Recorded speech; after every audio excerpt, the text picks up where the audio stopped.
Light thinks that it travels fastest in the world, but it is wrong. There is one darkness always waiting for it. So, to shine your brightest light is to be who you truly are. With this thought, we are continuing our chapter lenses. In my last video, I have told you about lenses, types of lenses, and their important terms which we are using always in these chapters. So, today's topic is rules for image formation by the convex lenses. There are three rules. The rule number 1, ray parallel to the principal axis will pass through the focus. Means this parallel light which is just parallel to the principal axis, after striking the lens it will pass through the principal focus. Here this blue color line is just said incident ray of light, and this is called as reflected ray of light. Reflected means after reflection from the lenses. This is the first rule which is applicable for all the ray diagrams. Now rule number 2 is just reverse the rule number 1. That means this is red will become blue and the blue will become red. Means the ray passing through the focus will become parallel to the principal axis. Here the ray of light which is passes through the principal focus, after striking lens it will go parallel to the principal axis like this. Here this blue is incident and red is called reflected ray of light. This is also applicable for all the ray diagrams.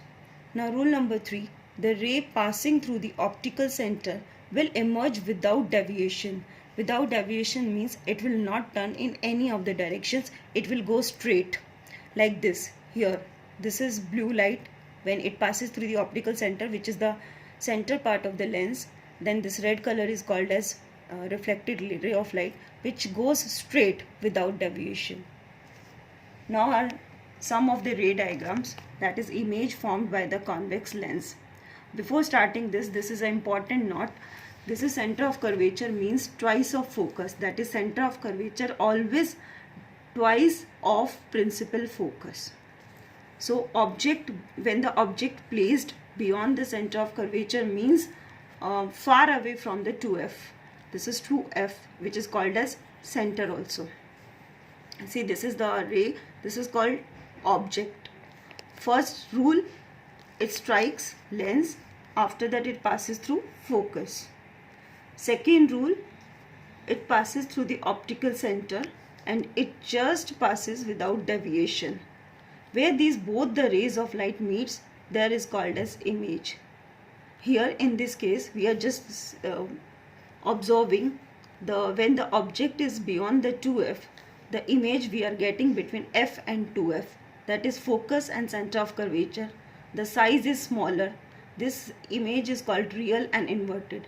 Always we have to write both three of the properties, that is size, nature and position. Now next is when the object at the center of curvature, that is C1 or either 2f1. Now here this is the object is placed, again the same rules we are following, and it goes through. Here same, these both the red ray of light are just going to meet here. Now the position changes. As the object is at 2f, it is the distance similar, it is also the image you are also going at 2f, right? When the object is placed at 2f, the image is also coming at 2f, right? It is all we have to learn. Now object between C1 and f1. Now object is coming closer to the optical center. Now f and 2f, right? So here the object is placed, again the first rule and second rule we are following. Now here this is the reverse of the first. Now object is placed between C1 and f1. Now you are getting the image beyond 2f, right? All these images are real and inverted. Now object at f1 at principal focus. When object is placed at principal focus means it is very closer to the lens, right? So the same rules we are following, but these rays are not going to meet at any point. So here we are just observing the image is just going to become at infinity. Now next is object between f1 and O, means principal focus and optical center. Now here is the object, the same rules. Now here we are just looking that the distance between the reflected ray of light is just going to increase, means they are not going to meet at any point. So we are just taking back, right? This means they are just going to appear behind the lens. So here we are going to get the enlarged image. This is only possible when the object is very closer to the lens. This image is erect, not real.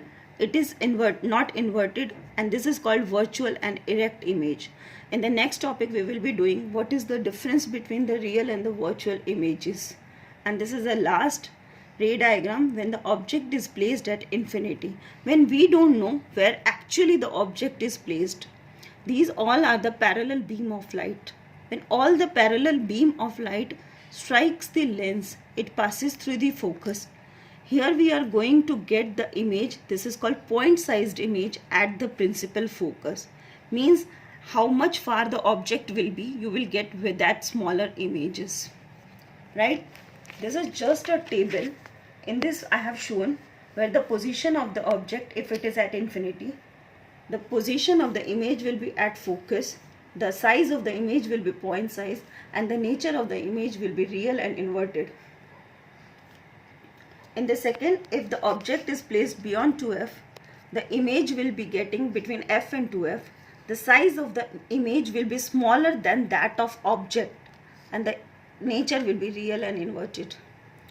If the object is placed at center of curvature, then again the image you will be getting the center of curvature right side to the lens, and the size of the image will be as same as that of object, and the nature will be real and inverted. If the object is placed between f and 2f, then again the position of the image will be beyond 2f. The size of the image will be larger than that of object, and it is again the nature will be real and inverted. If it is at principal focus, the position of the image will be at infinity. Means if it is closer, you don't know where the image will be. The size of the image will be very large, and the nature will be real and inverted. If it is between f and optical center, then on the same side of the lens you will get the position of the image, means where the object is placed, and it will be enlarged, very large, and this will be virtual and erect. This is the only case in which we are getting the enlarged image with the virtual and erect nature. Now the next topic which we are doing, what is the difference between real and virtual image. So real image can be caught on the screen, means you can store it for the longer time. The virtual image cannot be caught on the screen. Real image is always inverted, means what is your left, that will be your right. Means virtual image is always erect. The formed when rays of light meet at point after reflection, but these are formed when rays of light just tries to appear to meet. This can be possible by actual intersection of light. This is by virtual intersection of light, and this can be seen on the screen, means you can see on the screen, but it can be seen in a mirror only. This was today's topic. Thank you.